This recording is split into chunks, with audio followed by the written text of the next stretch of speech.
खोर्धा जिलार 169 तीर्थयात्री अयोध्या वाराणसी अभिमुखे यात्रा करने भुवनेश्वर कैपिटल हाईस्कूल ठारे रात्रि यापन करेंगे। सेमानंको सहयोग करने 5 जन सुरक्षा अधिकारी को नियोजित करा जायछि।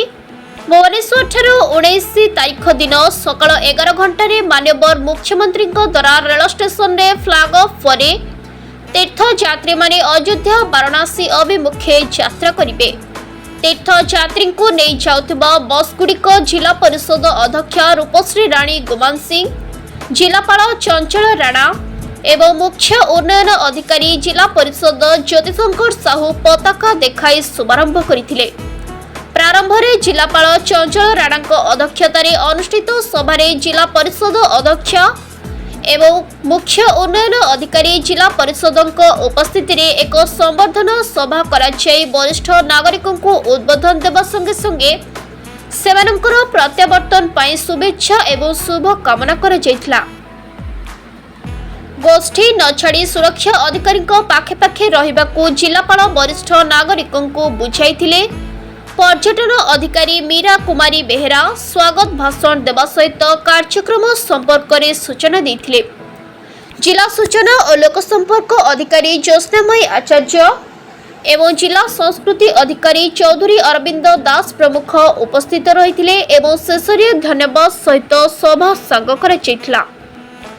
आज खोर्धा जिलू आम वरिष्ठ नागरिक मानकू वरिष्ठ नागरिक तीर्थ योजना अंतर्गत तांको आज अयोध्या एवं वाराणसी पठागला।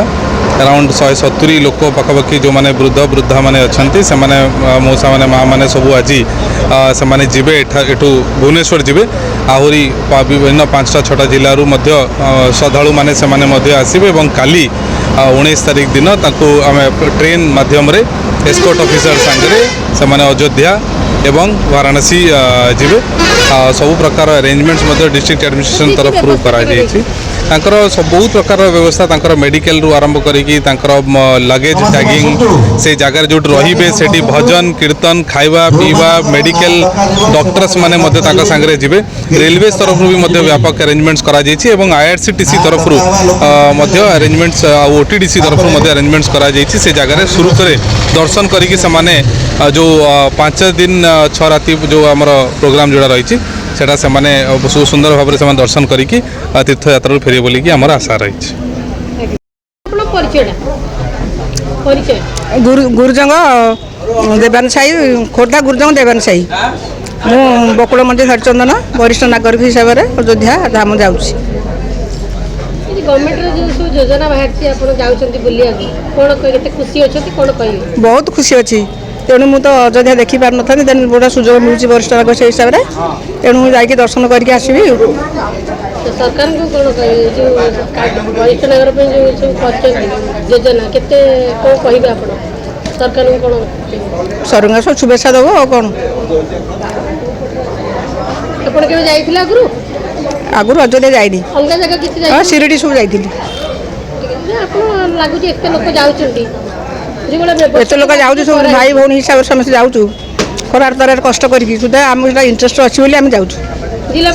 जिलापाल कहले सब प्रकार सुविधा अच्छी सब प्रकार सहायता मिल तेणु तुम आप खुशी जा खुशी आस।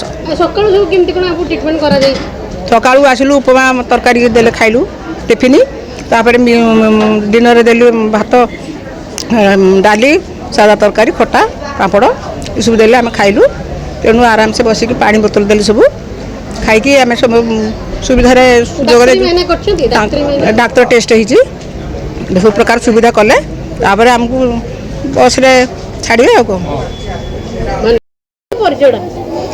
मु संतोष कुमार पट्टनायक आटा पाइकतिगिरिया खोर्धा जिला। मुझे आगुरी शुणी वरिष्ठ नागरिक मानकर जो तीर्थ यात्रा होती जाना पाइली मु अप्लाई करी जहाँ मोहन सरकार आमर खोर्धा कलेक्टर एम आनुकूल्य जो प्रोग्राम होती मु बहुत आनंदित और मतलब जो सिलेक्शन होती आहरी आनंदित। या पूर्व मत गोटे करेन्ट मारी मुझे इंजोर्ड हो पड़ी जाइली बारंबार डाकिली प्रभु मोर सिलेक्शन होती सुस्थ होती आ निहाती सत कथा आज मुझे एकदम सुस्थ होगी जाऊँगी और बहुत प्रफुल्लित अच्छी।